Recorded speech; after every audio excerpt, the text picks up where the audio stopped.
Hello everyone, I am Monika from Ielts 9 channel. So here in this I would be doing this listening test 1 from Cambridge Ielts 9 book. So this is the section 1 and they have given over here an example over here. So nowadays nowadays there is no example given in the question paper as well as in the audio also.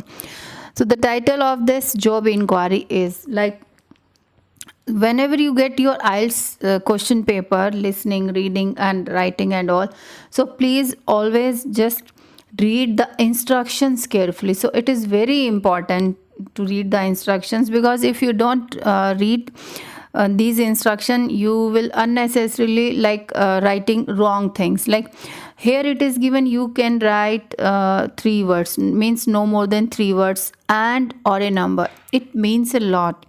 And somewhere sometimes it is written 1 word only or 2 words and or a number. So what does it mean? So I will explain it to you before starting this listening. Let's go to this. Now the instructions are 3 words, no more than 3 words, and or a number. So what you can write for this thing? So here options are for this, only for this option where you will find no more than 3 words and or a number. You can write 1 word, you can write 2 words for this type of instruction, and you can write of course 3 words. But point is, main problem is, what is this 3 words and or a number?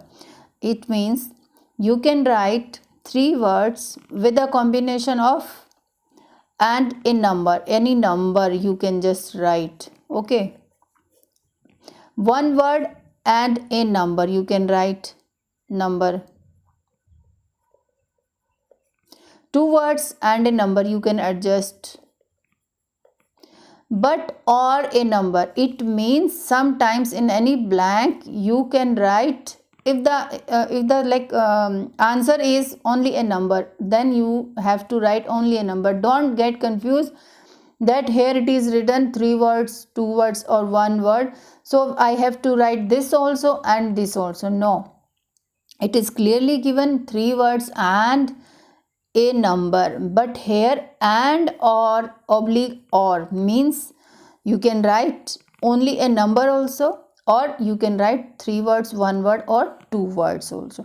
So I hope you must be understanding this word. You should understand before starting the listening practice and all. So what does these instructions say to students? Okay, let's start the this listening and all. So this is job inquiry and we have 10 questions for this, for section 1, means part 1. Nowadays it is part 1. I will play that video and I will fill it side by side. Okay. You have vacant? Oh yes. The job vacancy is at a restaurant. So a restaurant has been written in the space. Now we shall begin. You should answer the questions as you listen, because you will not hear the recording a second time. Listen carefully and answer questions 1 to 4. Yes, one more important thing is here. So when speaker will be saying that listen carefully, you have time to look at the questions. So please just find out where the number of these questions. So here I have 1 question number, 2 question number, 3, 4, 5. So these are the locations. And side by side try to read this question type of work they will be asking. And of course these words, these sentences also you should read. You should not leave it. So when she will be saying, she in this listening audio, she will be telling each and every word from here. So don't forget that, don't confuse with that, because you will be thinking after number 1 she will be directly speaking this. No, one by one, line by line, she will be speaking about these words also, these lines also.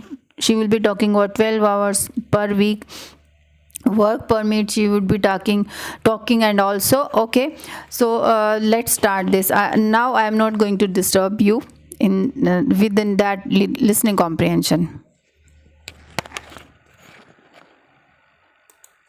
4.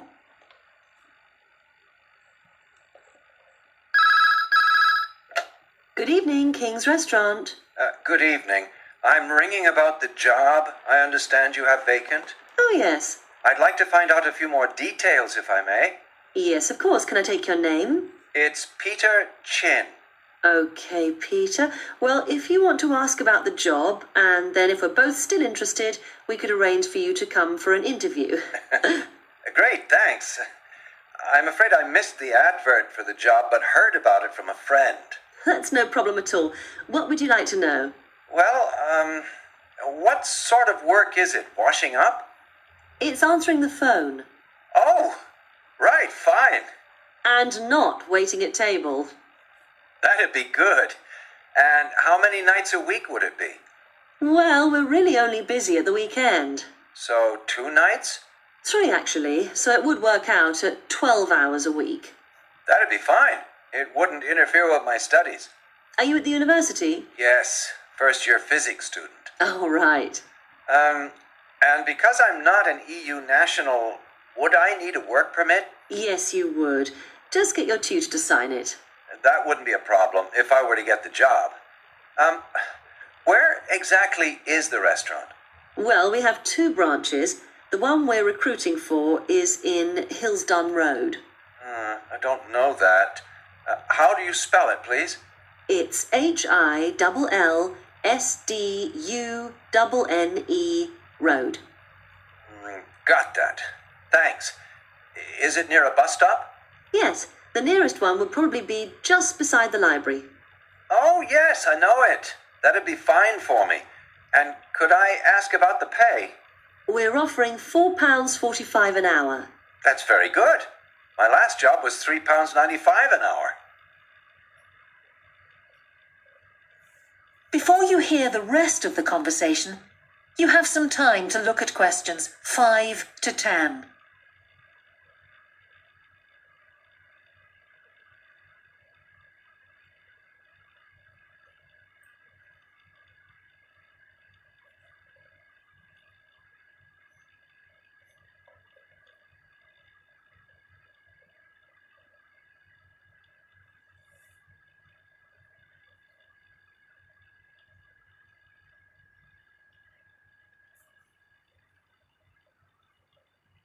Now listen and answer questions 5 to 10.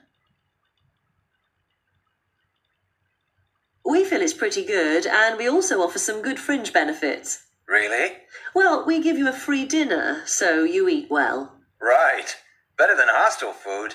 We certainly hope so. And we also offer extra pay for working on national holidays. Oh, that's a really good perk, isn't it? Yes, we think so. And then because of the difficulties of getting public transport, if you're working after 11 o'clock, we drive you home. Oh, that's good to know. Well, we'd certainly be interested in inviting you for an interview, if you're still interested. Oh, yes, certainly.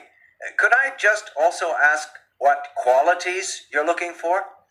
Well, for this particular job, we want a clear voice, which you obviously do have. Thanks. And you must be able to think quickly, you know. Well, I hope I... So, when could you come in for an interview? We're actually quite quiet tonight. Sorry, I couldn't come tonight. Or tomorrow, I'm afraid. Thursday's okay. That'd be 22nd of October? Fine. After 5 p.m.? Yes, fine. Would 6 o'clock be okay? Perfect. And could you bring along the names of 2 referees? Yes, that's fine. No problem. Good. I look forward to seeing you. Oh, by the way, who should I ask for? Oh, yes, of course. Sorry. My name is Samira Manuja. Can you spell that, please? Manuja. Okay. I've got that. Thanks very much. Look forward to seeing you later on then. That is the end of section 1. You now have half a minute to check your answers.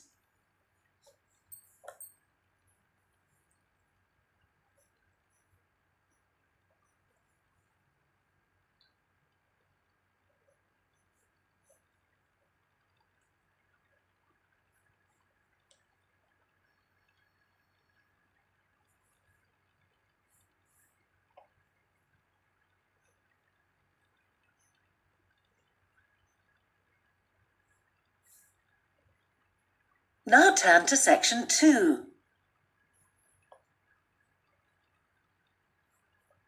Section 2. You will hear part of a radio programme about the opening of a new local sports shop. First, you have some time to look at questions 11 to 16.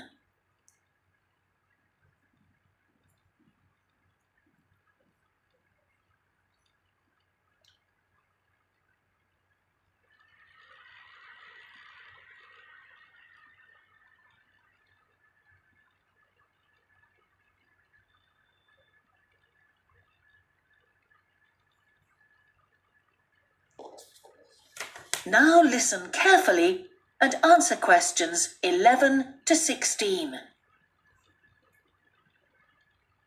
Now we go to Jane, who is going to tell us about what's happening in town this weekend. Right, thanks, Andrew. And now on to what's new. And do we really need yet another sports shop in Bradcaster? Well, most of you probably know Sports World, the branch of a Danish sports goods company that opened a few years ago. It's attracted a lot of custom, and so the company has now decided to open another branch in the area. It's going to be in the shopping centre to the west of Bradcaster, so that will be good news for all of you who found the original shop in the north of the town hard to get to. I was invited to a special preview, and I can promise you, this is the ultimate in sports retailing. The whole place has been given a new minimalist look with the company's signature colours of black and red. The first 3 floors have a huge range of sports clothing as well as equipment. And on the top floor, there's a cafe and a book and DVD section. You'll find all the well-known names, as well as some less well-known ones. If they haven't got exactly what you want in stock, they promise to get it for you in 10 days. Unlike the other store, where it can take up to 14 days. They cover all the major sports, including football, tennis and swimming. But they particularly focus on running, and they claim to have the widest range of equipment in the country. As well as that, a whole section of the 3rd floor is devoted to sports bags, including the latest designs from the States. If you can't find what you want here, it doesn't exist. Before you hear the rest of the programme, you have some time to look at questions 17 to 20.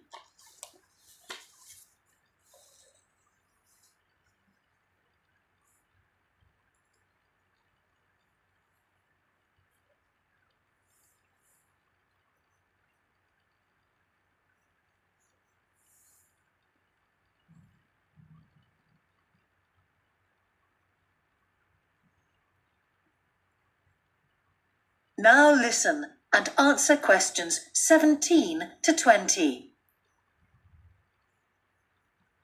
The shop will be open from 9 a.m. this Saturday, and if you go along to the opening, then you'll have the chance to meet the national 400 metres running champion, Paul King, who's coming along to open the shop.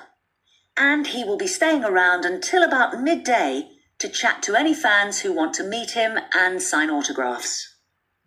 Then there will be a whole range of special attractions all weekend. There will be free tickets for local sporting events for the first 50 customers, and also a special competition open to all. Just answer 15 out of 20 sports questions correctly to win a signed copy of Paul King's DVD, Spring Tips, while the first person to get all the questions correct gets a year's free membership of the Bradcaster Gym. All entrants will receive a special sports calendar with details of all Bradcaster fixtures in the coming year. One of the special opening offers is a fitness test, a complete review of your cardiac fitness and muscle tone, actually done in the shop by qualified staff. This would normally cost £30, but is available at half price for this month only. There are only a limited number of places available for this, so to make a booking, phone 560-341. In addition, if you open an account, you get lots more special offers, including the chance to try out equipment at special open evenings. That is the end of section 2. You now have half a minute to check your answers.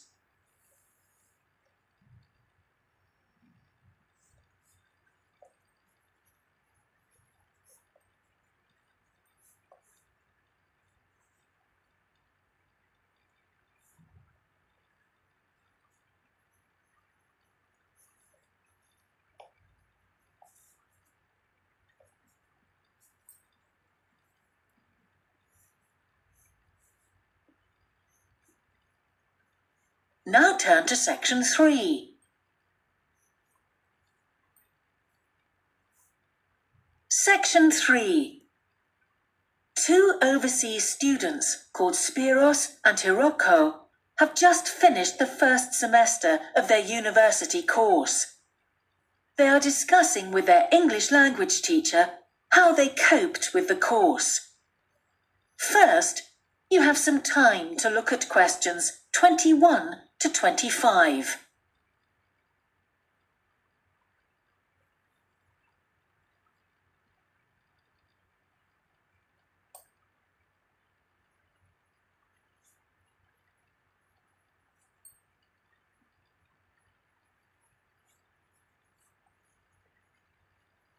Now listen carefully and answer questions 21 to 25.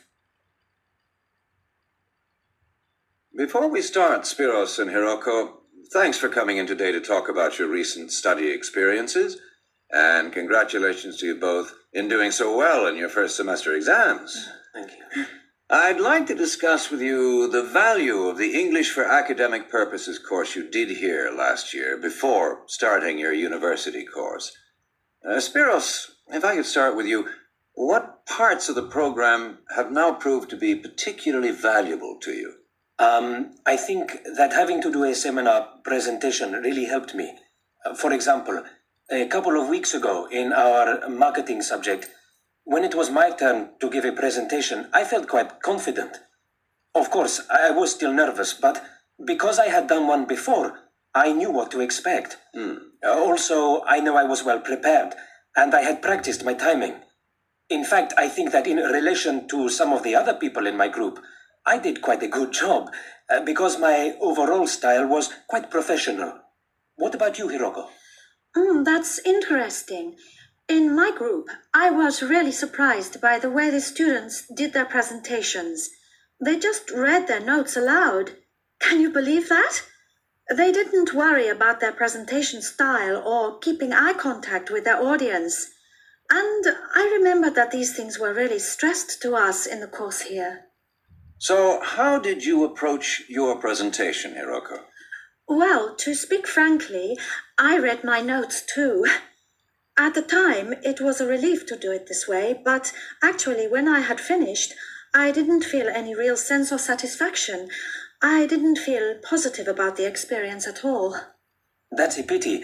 You know, although I was pleased with my presentation, I am not so pleased with my actual performance right now in the tutorials. During the whole semester, I've not said anything in our tutorial discussions. Not a word. Really, Spiros? Why is that? Do the other students talk too much? It's partly that, but it's mostly because I have had no confidence to speak out. Their style of speaking is so different. It's not the style we were used to during the course. They use so many colloquialisms. They're not very polite, and sometimes there seems to be no order in their discussion. Also, they are very familiar with each other, so because they know each other's habits, they can let each other into the discussion. You're right, Spiros. I've experienced that too. Before you hear the rest of the conversation, you have some time to look at questions 26 to 30.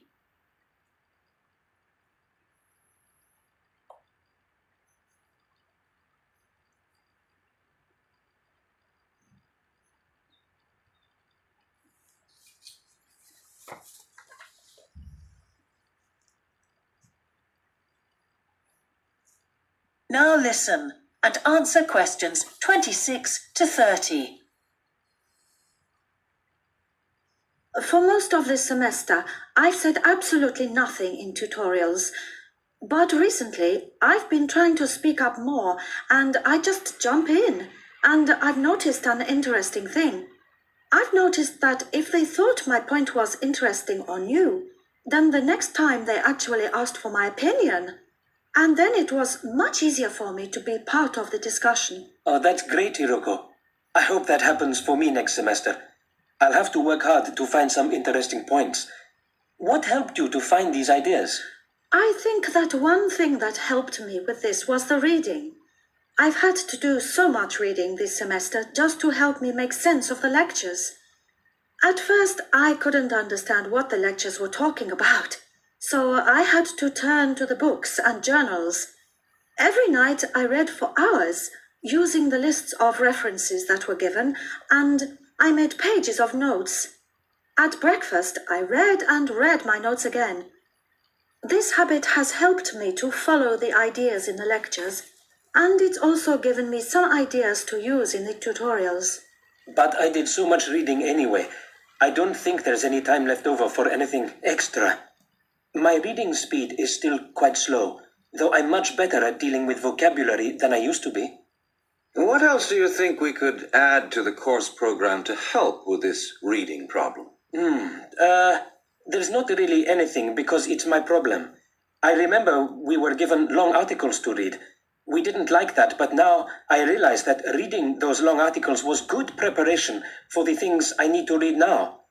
Also, in class, we regularly had speed reading tasks to do, and we kept a record of our reading speed, so the teachers were encouraging us to work on that. That's true, Spiros, but what we read could have been different. Sometimes in the English class, I felt frustrated when I had to read articles about the environment or health or education, because I wanted to concentrate on my own field, but we didn't read anything about engineering. So I think I wasted some time learning vocabulary I didn't need. But surely the strategies you were taught for dealing with that vocabulary were helpful? Yes, but psychologically speaking, I would have felt much better working on reading from my own field. What do you think, Spiros? Oh, I agree. That would have helped my confidence too, and I would have been more motivated. It was good, though, that we could work on our own topics when we wrote the research assignments. Okay, let's move on to writing now. That is the end of section 3. You now have half a minute to check your answers.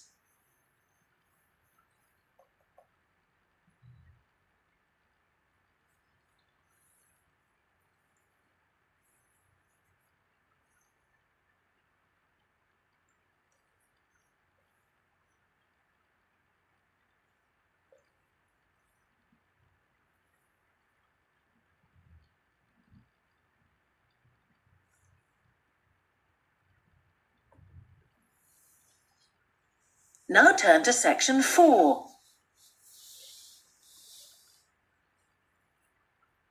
Section 4. You will hear part of a lecture about a problem related to the behaviour of certain sea creatures. First, you have some time to look at questions 31 to 40.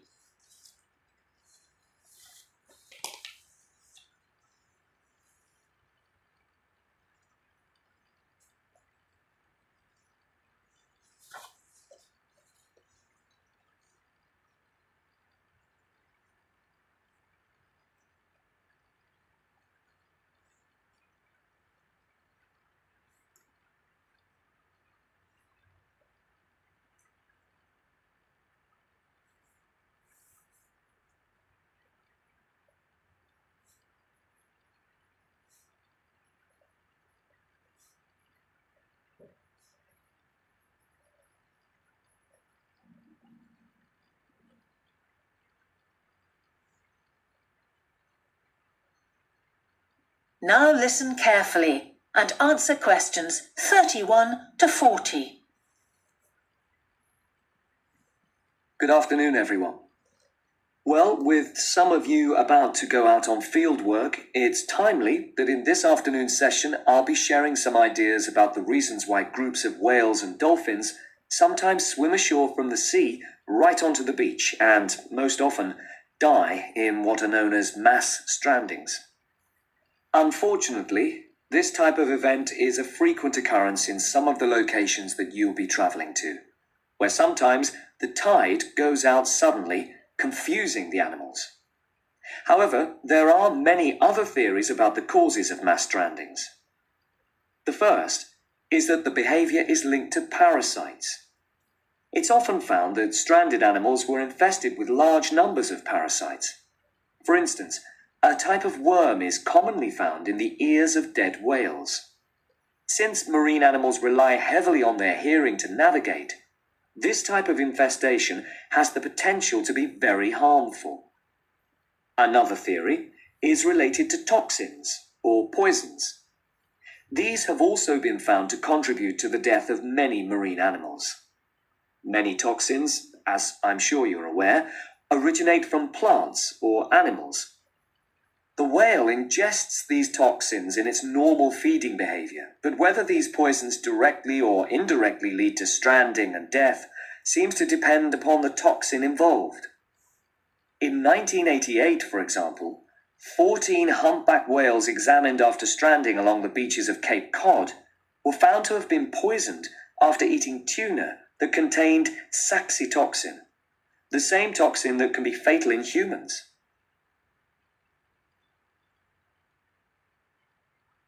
Alternatively, it has also been suggested that some animals strand accidentally by following their prey ashore in the confusion of the chase. In 1995, David Thurston monitored pilot whales that beached after following squid ashore. However, this idea does not seem to hold true for the majority of mass strandings because examination of the animal's stomach contents revealed that most had not been feeding as they stranded. There are also some new theories which link strandings to humans. A growing concern is that loud noises in the ocean cause strandings. Noises such as those caused by military exercises are of particular concern and have been pinpointed as the cause of some strandings of late. One of these, a mass stranding of whales in 2000 in the Bahamas, coincided closely with experiments using a new submarine detection system.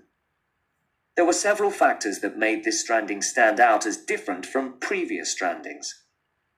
This led researchers to look for a new cause. For one, all the stranded animals were healthy. In addition, the animals were spread out along 38 kilometers of coast, whereas it's more common for the animals to be found in a group when mass strandings occur. A final theory is related to group behavior and suggests that sea mammals cannot distinguish between sick and healthy leaders and will follow sick leaders even to an inevitable death. This is a particularly interesting theory since the whales that are thought to be most social, the toothed whales, are the group that strand the most frequently. The theory is also supported by evidence from a dolphin stranding in 1994. Examination of the dead animals revealed that, apart from the leader, all the others had been healthy at the time of their death. Without one consistent theory, however, it is very hard for us to do anything about this phenomenon, except to assist animals where and when we can. Stranding networks have been established around the world to aid in rescuing animals and collecting samples from those that could not be marine mammals ashore as an excellent starting point if you're interested in finding out more about these networks or establishing one yourself. Now, this was the end of this IELTS listening. Thank you so much for watching. Now we have covered this test number 1 from IELTS 9 book. Okay, thank you so much.